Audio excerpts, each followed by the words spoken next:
ജന്തർ മന്ദറിൽ വിദ്യാർത്ഥികൾ തെരുവിലിറങ്ങിയപ്പോൾ തുടക്കത്തിൽ അകലം പാലിച്ച പ്രതിപക്ഷ മുഖ്യധാരാ പാർട്ടികൾക്ക് ഒടുവിൽ നിലപാട് മയപ്പെടുത്തേണ്ടി വന്നു. സമരം തുടങ്ങിയ ദിവസങ്ങളിൽ സംശയിച്ച് വഴിമാറി നിന്നെങ്കിലും ഏറെ താമസിയാതെ ഇടതുപക്ഷം യുവതയുടെ വികാരം മനസ്സിലാക്കി പാർട്ടികൾക്ക് പരസ്യ പിന്തുണയുമായി എത്തി. ആം ആദ്മിയും സമാജ്വാദി പാർട്ടിയും അതിനു പിന്നാലെ സമരത്തിന് പിന്തുണയുമായി ഒപ്പം കൂടി. കോക്രോച്ചുകൾ ദേശീയ ശ്രദ്ധയെ ആകർഷിച്ചതോടെ ഒടുവിൽ രാഹുൽ ഗാന്ധിയുടെ നേതൃത്വത്തിൽ കോൺഗ്രസും സമരമുഖത്തെത്തി. നേരിട്ട് സമരത്തോടൊപ്പം ചേർന്നില്ലെങ്കിലും സ്വതന്ത്രമായ പ്രക്ഷോഭങ്ങളിലൂടെ വിദ്യാർത്ഥികൾക്ക് പിന്തുണ എന്ന നയമായിരുന്നു കോൺഗ്രസിന്റേത്.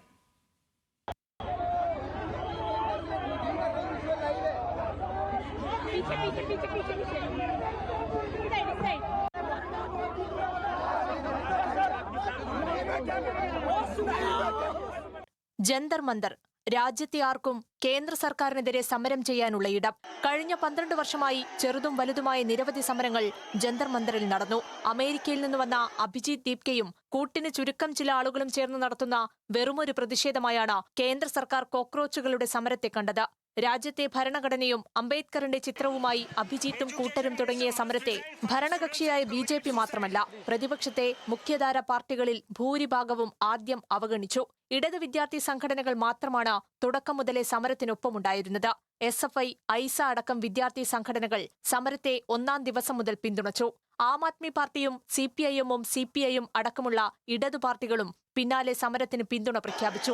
പാർലമെന്റ് മാർച്ചിനിടെയുണ്ടായ പോലീസ് അതിക്രമത്തിൽ പ്രതിഷേധിച്ച CPIM general secretary MA baby അടക്കം ജന്തർ മന്ദറിലെ സമരവേദിയിലെത്തി.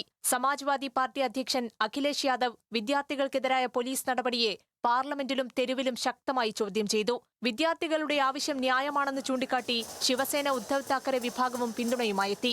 അപ്പോഴും കോൺഗ്രസിന്റെ നിലപാട് അവ്യക്തമായിരുന്നു. നിരാഹാരമിരിക്കുന്ന സോനം വാങ്ചുകിനെ കോൺഗ്രസ് നേതാവ് പവൻ ഖേര സമരവേദിയിൽ നേരിട്ടെത്തി കണ്ടെങ്കിലും രാഹുൽ ഗാന്ധി അടക്കമുള്ള നേതൃത്വം സ്വീകരിച്ചത് വേറിട്ട വഴിയായിരുന്നു. പിന്നീട് കോക്രോച്ചുകളുടെ സമരത്തിന് പിന്തുണയേറുന്നു എന്ന് വിലയിരുത്തിയ കോൺഗ്രസ് നേതൃത്വം വിദ്യാർത്ഥികൾ നടത്തുന്ന സമരത്തിന് സമാനമായി പ്രതിഷേധം സംഘടിപ്പിക്കാൻ തീരുമാനിച്ചു. ഒടുവിൽ പാർട്ടിയിലെ മുഴുവൻ അംഗങ്ങളെപ്പോലും അറിയിക്കാതെ രാഹുലിന്റെ സർജിക്കൽ സ്ട്രൈക്ക്. ജന്തർ മന്ദറിലെ സമരവേദിയിലെത്തി CJPയെ പിന്തുണയ്ക്കുന്നതിന് പകരം രാഹുലും സംഘവും പ്രധാനമന്ത്രിയുടെ വസതിയിലേക്ക് മിന്നൽ പ്രതിഷേധം നടത്തി. സമരത്തിനും വിദ്യാർത്ഥികളുടെ ആവശ്യങ്ങൾക്കും ശക്തമായ പിന്തുണ നൽകുന്നുണ്ടെങ്കിലും സ്വതന്ത്രമായ പ്രക്ഷോഭങ്ങളിലൂടെ വിദ്യാർത്ഥികൾക്ക് പിന്തുണയെന്ന നയമാണ് കോൺഗ്രസ് സ്വീകരിച്ചത്.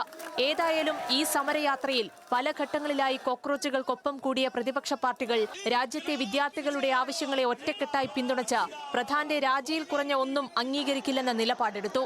ആ സംഘശക്തിക്ക് മുന്നിൽ ഒടുവിൽ കേന്ദ്ര സർക്കാരിന് മുട്ടുമടക്കേണ്ടി വന്നു. News desk, news Malayalam.